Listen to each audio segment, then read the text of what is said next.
We have come from across the country and from around the world, and we make within this city a humble altar. And high upon this altar we do place an offering, and we gather dear and loved ones to our side to witness that cathedral of our presence happening, and to sanctify this moment in our lives as if raising hands to hold a gentle breeze. We build the cathedral ourselves. We used to build it with stone and wood, but now we build it with blood and bone, with bodies and with our hearts and with our minds. We come together and something magical happens. We see ourselves in one another and we remember that we've come home. So hello and tender greetings. It's good to be together. Can we just take a moment and breathe? Take a moment to breathe deeply and to slow down. Can we become fully present in this place? And can we send roots down into the earth and be nurtured by Oregon ground enough to help us to open up our hearts and to flower? It's not that hard. Alice Walker taught me how to do it in her writing. She taught me about a woman named Katie Talkingtree, a woman who practiced walking meditation. As Alice Walker explains, and I quote, "Up and down the path that led from the front door to the hall, they did a walking meditation that had been taught them by a lot of different Buddhist teachers, some from America, some from Asia, and it was a slow, graceful meditation that she liked. She enjoyed the feeling of heel touching earth long before a toe did, followed it."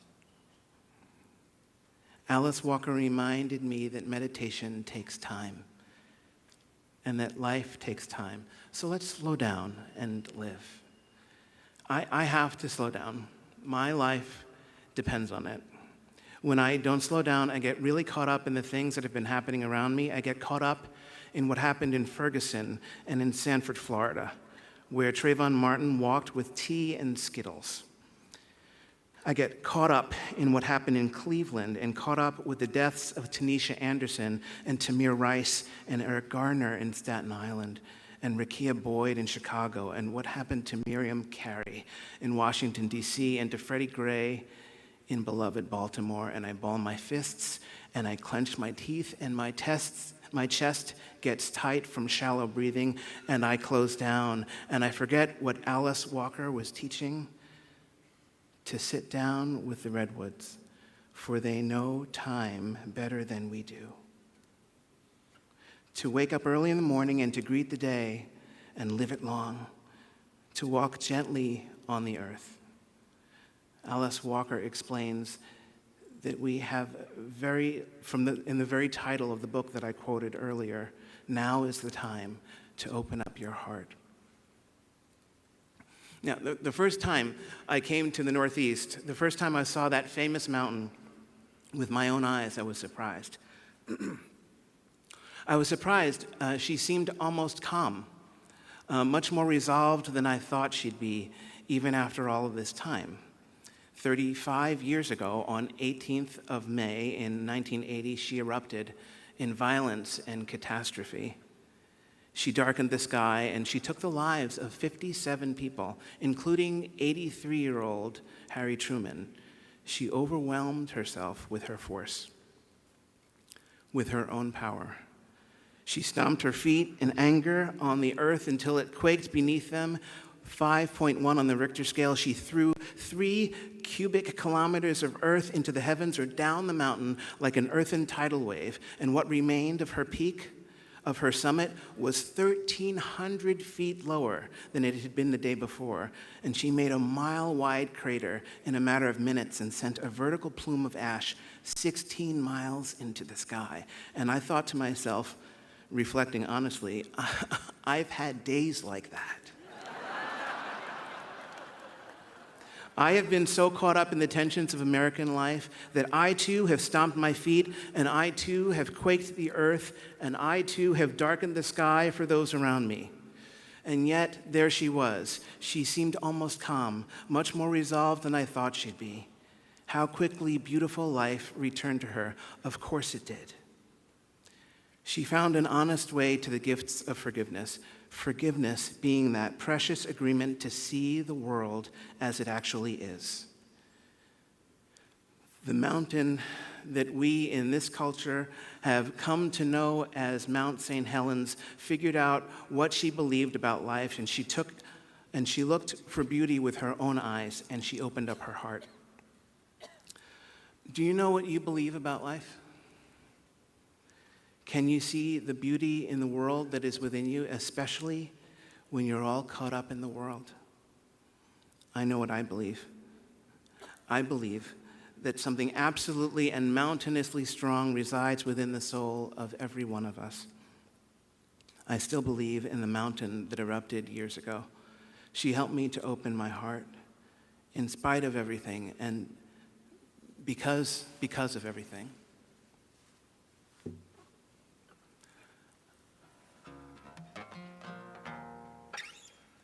I still believe in a mountainous volcano that lost itself in its own violent rage.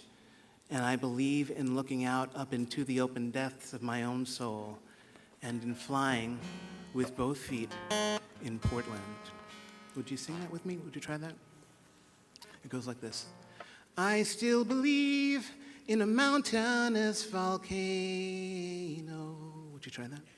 I still believe in a mountainous volcano that lost itself in its own violent rage, that lost itself in its own violent rage. And I believe in looking out up into the open depths of my own soul. And I believe in looking out up into the open depths of my own soul, and in flying with both feet in Portland, and in flying with both feet in Portland.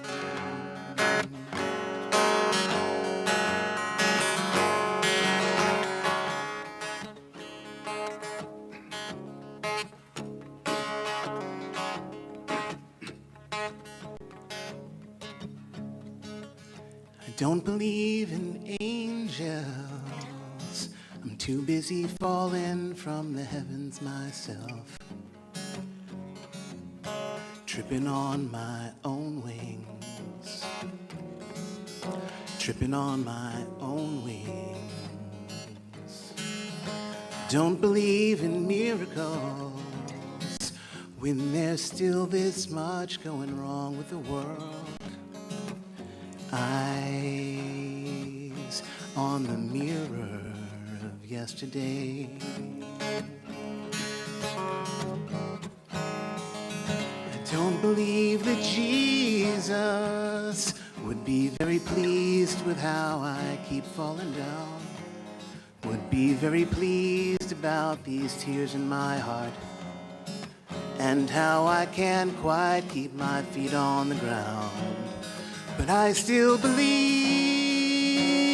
in a mountainous volcano that lost itself in its own violent rage. And I believe in walking out up into the open depths of my own soul, and in flying with both feet in Portland. I don't believe in cocaine or any serum I can melt in a spoon,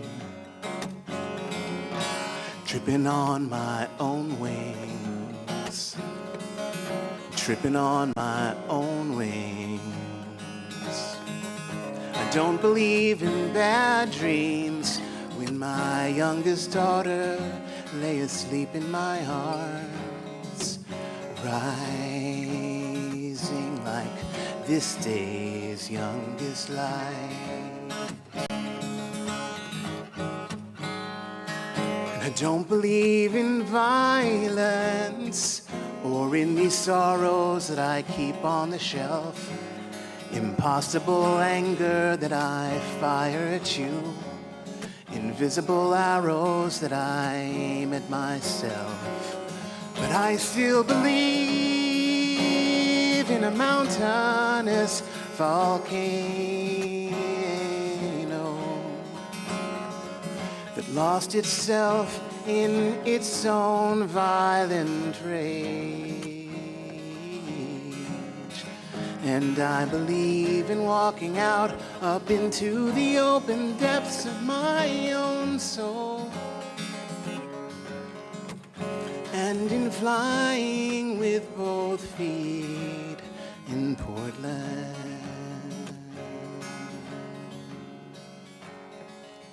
I don't believe in angels.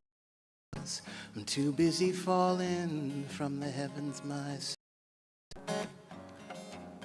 tripping on my own wings and rising, rising.